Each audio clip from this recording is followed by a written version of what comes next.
I'm Lucy Hoyle, I'm a cat behaviourist and I introduced a puppy to my household about 4 years ago now.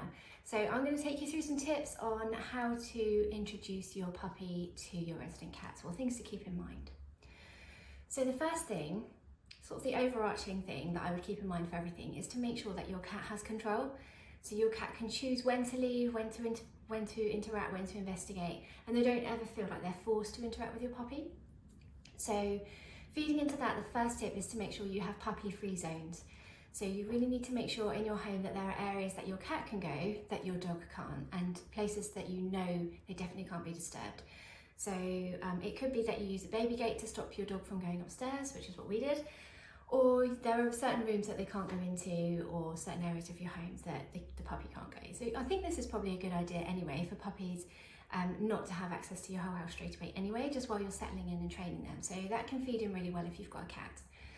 So this will make sure that your cat can rest in peace, they can sleep, they can really switch off without having to keep one eye open to say, like, am I going to be disturbed by the puppy? So it's definitely the first thing to keep in mind. Secondly is that when you're doing your introductions, you really need to make sure you have 100% control of your dog. So the easiest way to do that is to use a pen or to use a lead.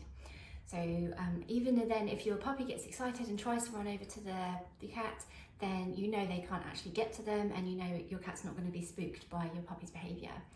I wouldn't recommend a crate. Well, maybe in some certain circumstances you can use a crate, but what we want to avoid is your puppy getting scared by being shut in a crate and then the cat just going up to them and then suddenly being like, I don't actually want you that close to me, but I haven't got anywhere to go.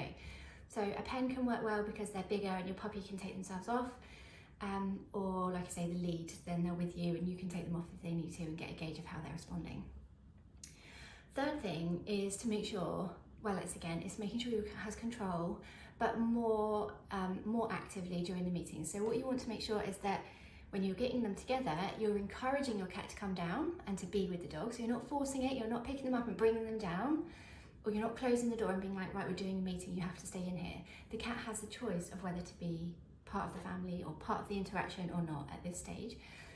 So conversely to the dog, your dog is on lead and you always have control, whereas the cat is free to do what they want, they have control. And that's really going to make sure your cat has confidence. They feel like, okay, I can totally take this in my stride because I can come down for 5 minutes and I can go, I can suss it out in my own time. Or I can just stay down. Like my cat Fig was like, I'm not leaving, I'm staying down here and I will be around that dog.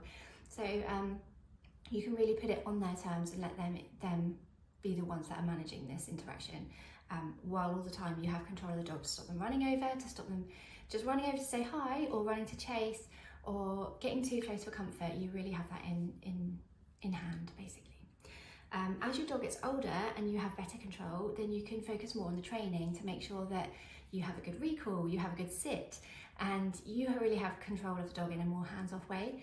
And we used a lot as well of like long-lasting chews and things that we can use to keep our dog happy and occupied, and then the cats can do what they want, and we're there to step in. If he shows too much interest, we can distract him with a toy, or get him to come over to us instead.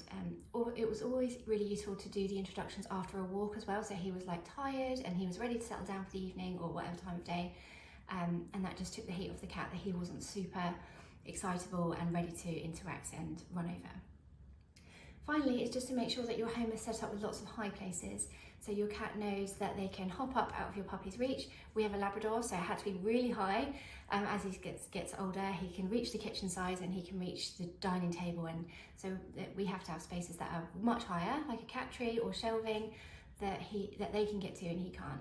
And this is really going to, again, help your cats feel more confident in that they can keep an eye on your dog, but there's no risk of them being chased or on the receiving end of too much attention. That's what I find with my dog. He has no sense of personal space. He's being friendly, but he's coming over, he's sniffing around their heads, he's sniffing their ears, and they're like, this is just too close. So giving them the option to get up high and out of his way without actually leaving the room can be really helpful. So think about your home from both your cat's point of view and your dog's point of view.